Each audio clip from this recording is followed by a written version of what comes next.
Talking with the experts.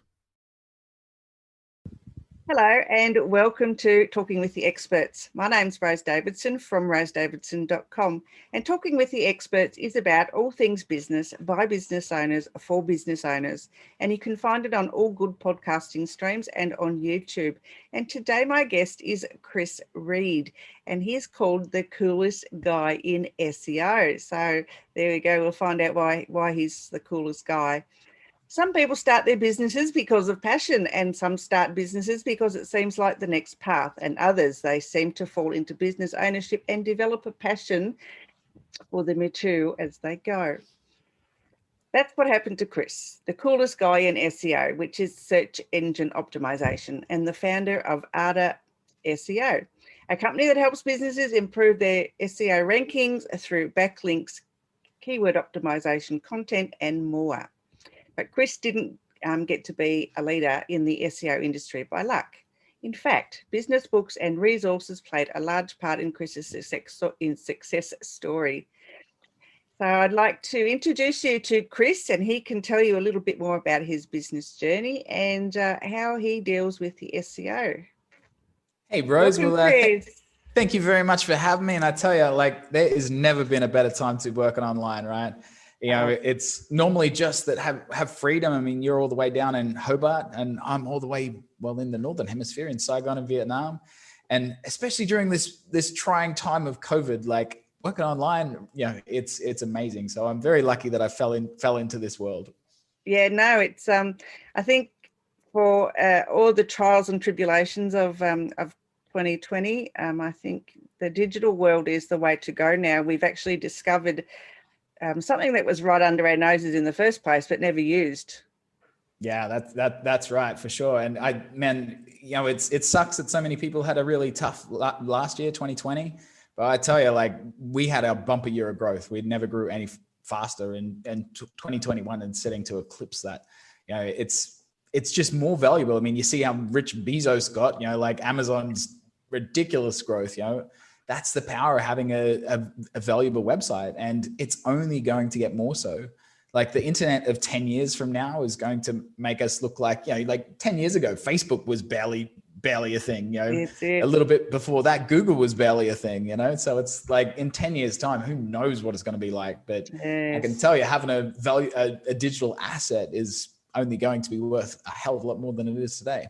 Absolutely. Yeah, I totally agree with you. I think for those that say when you're first starting up, not having a website, is not necessary, but that was one of the first things I set up, other than obviously getting my web page, an email address. I couldn't not do a website, because I thought, well, people are going to land there and they need to know what I'm doing. And if Facebook's not so friendly. I mean, I regularly have people come to us that have spent $20,000 on a website that generates them zero business, and it's man, because web designers just don't understand marketing, and so they, some of them are really good salesmen, and they'll just take people's money, and it's total BS. A website, for one, doesn't need to cost that much money. And a website is just like a business card. A business card's useless if it's sitting in your desk drawer. You need to get out there and hand it out to people. And it's the same with the website. It needs to be in front of people. If no one's seeing it, who gives a crap how pretty it is? Beautiful websites don't sell things. It's words that sell things. And people need to see those words, or it's all for nothing. So that's very true. Very true. So you really need a digital strategy. Yeah, I did my own website, and I think it's absolutely gorgeous, but I don't get a lot of traffic to it. So yeah, so obviously my SEO is not that great. So and it's just something I need to work on. Otherwise, I'm really happy with it. So. Rose, there's a smarter man than me called Larry Page, the co-founder of Google, and he says, revenue cures all problems. And I tell you, I'm not the world's best businessman, but I tell you, we eat our own dog food, we do our own marketing, and we got customers lining up. My calendar is full, and it takes away all the other stress from business. You can screw up anything. Just last month, we accidentally sent $5,000 to a bank account that we don't own, and we lost $5,000. It sucks that we lost $5,000, but it's not the end of the world. When you've got money coming in, you can make stupid business mistakes like that. It wasn't my mistake. I'm very mad at the person that did it. but it's not the end of the world. You live to fight another day. And having a website that generates you consistent business and predictability, oh man, it takes away all of the stress. Okay, Kris. So how, getting SEO up and going, what I know you need to use keywords, but how do you actually find the keywords that suit your market? Yeah, SEO is not easy. If it was easy, then everyone would be doing it.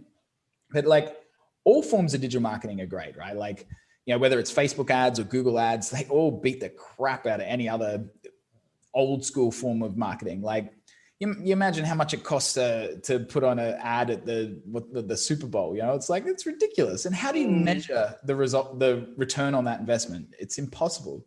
Like, Oatly just spent the plant-based milk just spent a ridiculous amount on that ad, and sure, it got some publicity, but it's like, how do you track how many sales you got from that? Yeah. Or if they even did Facebook ads, they could tell exactly how many clicks they got and how many people bought their product. It's just so much better. But one advantage of SEO over every other form of marketing is, for one, you're not interrupting people. People are actively searching for what you're doing rather than you interrupting them when they want to be watching a cat video or chatting with their friends. So you have better intent. They're ready to buy. But also SEO, it's compounding. Facebook ads or even Google ads, as soon as you stop spending, you stop getting. Where SEO, the work that you did last month, you get this month, and you get next month, and you get next year. Like if you work hard on building your website up, you can stop doing everything and it will just keep paying you that dividend month after month after month. So it's a way better return on investment. How you do it though, that's not easy. And one thing that you mentioned at the start when you were introducing me, which was a fabulous introduction, I must say, is the power of reading books. And like, if I could go back and slap my younger self, I've been doing this for 10 years and I knew nothing about business when I started this game. I'm a software engineer. I'm good at computers. That's it. And, it took me a long time to discover the power of books and the power of reading. Now, you can see my library behind me. I pound through books. I just can't get enough of them. And standing on the shoulders of giants will help you grow your business faster than learning all the mistakes the hard way. And there's a fabulous book by an author called Mike Michalowicz. In fact, he's got two books, one called Profit First, about always having a profitable business, which what we all want. Yeah. That's exactly the whole point of doing business. And the other one is Clockwork, and it's about how to build a business that doesn't revolve around you. I'm not perfect with that, but but I can still go away for a couple of weeks and the business hums along. We've got great managers that deal with all the clients. I'm not really in on that. Really, I just handle our sales and marketing. So, the business doesn't really thrive without me around, but it still hums along nicely. Yep. And the main premise of Clockwork is that you should focus on what your business does. He calls it the queen bee role. Like the queen bee is the most important bee in the hive, and everyone else is there to support the queen bee and her role. And so that's the same in your business. Like, we could do our own accounts, but we use a Profit First professional that handles our accounts, and she does a much better job than we'd do it internally. And it allows us to focus on what we do. And so it's the same with, digital marketing. Unless you're an SEO agency, you shouldn't be doing SEO. You should be doing whatever the hell you do.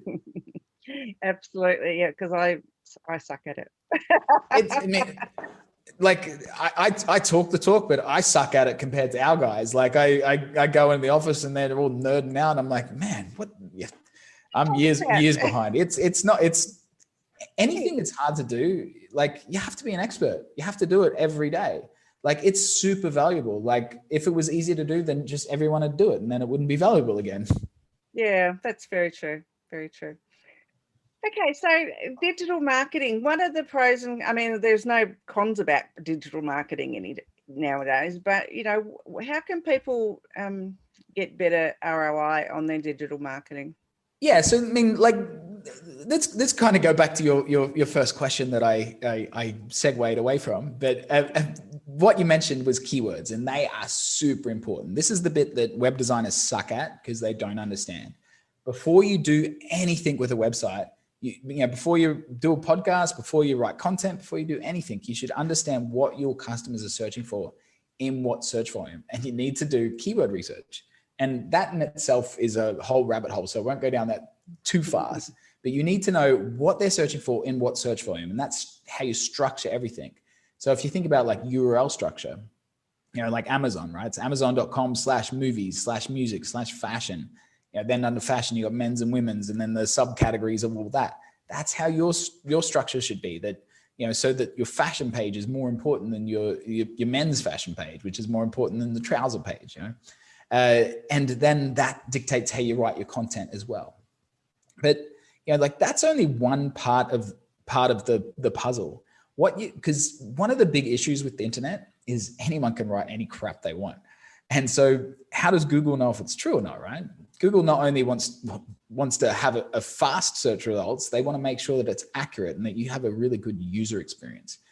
And, because if you got crappy search results, then you're going to stop using Google and you might go to Bing or whatever other search engines exist still. Yeah, exactly. So, they need to make sure that they're providing good search results. And one of the ways that they do that is through your authority. So Larry Page, the co-founder of Google, I'm a big fan of his work. So any older listeners who were around in the 90s, you might remember there was a host of other search engines, like, oh God, yeah, there was like so many, and they were just so dodgy. Oh, they were all terrible. And Mr. Page thought, well, there's got to be a better way of organizing search results. And he came up with the PageRank algorithm, named after himself. And basically, he surmised that if you write a thesis at university, right, and everyone else references your thesis, well, your work must be really good. And he figured it must be the same with websites. If you have a website and everyone else references your website, so links back to your website, then your content must be really good and you should rank really well. And that's basically the PageRank algorithm. Let me read a headline from this article. This is an article from one of the biggest SEO tools, and it's the headline is 90.63% of content gets no traffic from Google. So over 90% of content on the internet gets no traffic from Google. They analyzed 2 billion pieces of content. So this is a pretty big case study. They break it down even further, that only 0.21% of content, so almost nothing, gets over 1,000 visitors a month. And this is, if you're a super geek, this article is really worth a read. But spoiler alert: the number one reason that your content gets no traffic from Google, that the page doesn't have any backlinks. If you don't have someone linking to your content, then Google doesn't care about you. Google does not trust you, and Google will not rank you. That's the secret of ranking in Google, is that you need to have great content that someone's going to link to. A big reason why I guest on podcasts a lot, like I do several a week. And a big reason that I do that is, for one, it gets my message directly in front of business owners who are our potential customers. So that's good. But also, you're going to give me a juicy backlink. You're going to write, post this on your website and I get a great backlink. And Google sees that and goes, that Kris guy's pretty cool. His art or website should rank really well, because lots of other business owners are ranking to it.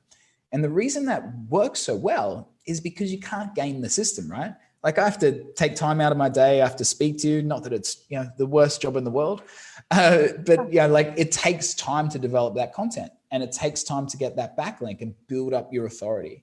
I think it was Warren Buffett that said, it takes a lifetime to build a reputation and seconds to destroy it. Absolutely, and that's the same with building up a website. It takes a lot of time and a lot of effort. So you need to do it right. All right, so I've got to go and get someone to put backlinks so I can backlink to them. Yep, I've got to do that then. You should be backlinking to all your guests. That will help them out, and you should be getting them to link back to you as well. Yeah, I think I'm going to have to do that. That's going to be one of the criteria. Please put my web address on your website. Yeah. So one of our clients is actually John Lee Dermis from Entrepreneurs on Fire, which is one of the biggest business podcasts on the planet. And he kind of got lucky that he started podcasting before it was cool. He's been doing it for like 10 years. And when we first got our hands on his website, oh my word, it was just, rubbish put on rubbish, 10 years of no strategy and just stuff added to it. And one thing we did is almost 90% of his podcast episodes we de-indexed from Google. which basically says, hey, don't look at these pages, Mr. Google, because they were either thin content and they're eating up your domain authority. So without getting too technical, the more backlinks you have coming to your website builds up your domain authority. And the bigger and stronger your domain authority, the easier you rank for everything. But domain authority is like a cake. The more pages you have, the more slices of that cake you have, and the less domain authority each page gets. And so, we de-index 90% of his pages, like hundreds, 600 pages or something. And so all of that domain authority gets redistributed to the other pages. And so they pop straight up. And, we can go back and fix those other pages later and re-index them in Google. But there's always going to be new stuff to do that's more valuable. Then the next thing that we did for him was he also guests on lots of podcasts. So we went through all of the podcasts that he's guested on, making sure they're linking to him, correctly, link to the best page, rank it for whatever keyword, and that alone just gave him a bumper boost in traffic. Wow, well, that's really interesting. I'm going to have to start getting to be a guest on podcasts then.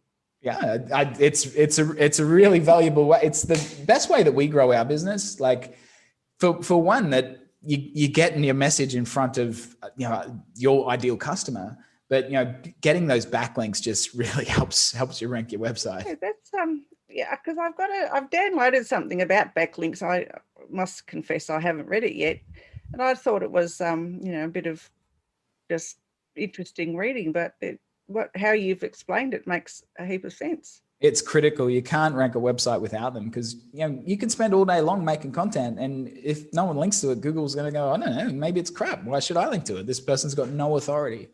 Where once you have big domain authority, you can just rank an article. Google trusts you, and it'll rank.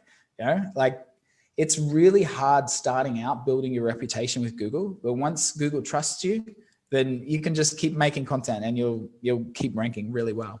Yeah, because Google knows everything. I mean, Well, they try to. I mean, the internet is so vast, though, right? Like our little human brains just can't fathom the size of it, And Google, even with its ridiculous computing power, it can't look at the whole internet all the time. It has to, crawl different parts, and it has to come back to things, right? It has to come back to your website all the time. Because what if it changes? What if you add new content? What if you take away pages? It has to update the index so it knows what to show people. And the more you help Google out, the more it likes you. So if you make your website that it loads fast and it's easy to crawl, and if you tell Google, here's my new web pages, here's the ones we've taken away. If you feed Google all the information, then it becomes your friend, and it goes, great, I'm going to spend more time on Rose's website and rank it better than someone else that doesn't. Like yours.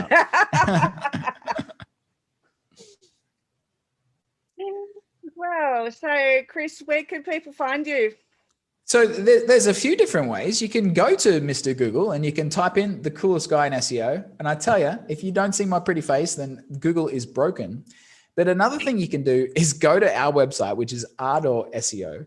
Thankfully, some Australians probably out there, so they can understand my funny accent. But it's spelled Ardor, to do something with fiery passion, ARDOR SEO.com/experts. And if you go there, I'll personally do a video review for you. So I'll show you, I'll make a video and I'll show you how many people are searching for your products and services every single month, and show you some simple things that you can change yourself to get your website in front of where these people are actively looking and predictably grow your business. So that's ArdorSEO.com/experts. Wow. Okay. And so do you have time to do your own podcast? It is something that we've talked about, and it's in the pipeline. I don't have time to be the host myself, but actually at the moment we're putting on the real estate summit, which is set to be the biggest real estate event in 2021. It's pretty awesome. We have our host is Tony Potts, who has been the host of Access Hollywood for the last 10 years. He hosted the Sundance Film Festival this year. He's a pretty big host. We got the vice president of CBRE, the biggest brokerage in the world, top Fortune 500 company. We got Brenda Turner from Bigger Pockets, the biggest real estate podcast. We got Avery Carl, who is she's going to be one of the top 10 realtors this year in the US. She grew from 53 million last year, 2019, to 158 million in 2020. And she had a baby at the same time. Like, it's like, she's such an inspiring woman. It's like you over triple your business and have a baby. Like, man, she's unstoppable. So yeah, anyone that's listening that's in real estate, check out the realestateMastersSummit.com, which I'll send you the details. Yeah. It's a completely free event. Launches on the 1st of May. It's realestateMastersSummit.com. And yeah, there's 42 of the world's best real estate experts speaking there. Yeah, check Kris's LinkedIn page too, because it's all splashed across there. Because I stalked him yesterday. Oh, thank you. Thank you, Rose. I'm glad you saw it. So have you written any books, Kris? With all your knowledge, you must have written something. To tell you the truth, I worked with a writer. In fact, I've worked with about 3 writers to publish my own book. We got really close to publishing it last year, and then I just wasn't happy with it, and so I didn't put it out. And our biggest problem, the whole reason for someone like myself to put out a book is for lead generation. And we don't need more leads. Like our business is growing like gangbusters. Like getting more leads and more clients is not our biggest problem. Unfortunately, we have a service-based business where the more clients that we bring on, the more team members we have. Yeah. Our biggest problem is recruitment and training staff fast enough. Like we're even working with recruitment agencies to we've got full-time recruiters, but we're working with recruitment agencies to get us people and train them fast enough to keep up with their demand. So once we have that problem solved, then I'll probably get back to the book eventually. All right. Well, it's been lovely chatting with you today. Have you got any last words of wisdom for our listeners? Really, 2 things. One, read books. You'll just save yourself years of heartache and just learn so much faster. But also, the power of investing into digital marketing in your own website is you won't believe how easy it makes business. Like when you've got a full pipeline of new leads coming in, like we've got a sales funnel that filters out people so that I'm only ever speaking to really qualified leads, people that have proactively sought me out for one, have already seen me as an expert. And I know that they've got the money that they can afford our services. So it filters through people that, no one ever stands me up. Like I don't have calls booked and no one's there, which, is a waste of your time. I'm only speaking to really, really qualified leads that convert at a fabulous rate because they already know what we do. They're the business owner. They are the right person. They're our perfect customer. And that's what a really powerful website can do for any business. And man, when you understand that, you'll wish that you had been doing it years ago. All right, Kris, thank you so much for speaking with me today. It's been an absolute pleasure. And I've actually learned something again. I seem to learn something new every time I have a new guest on. So thank you for that. Pleasure, Rose. All right, you take care.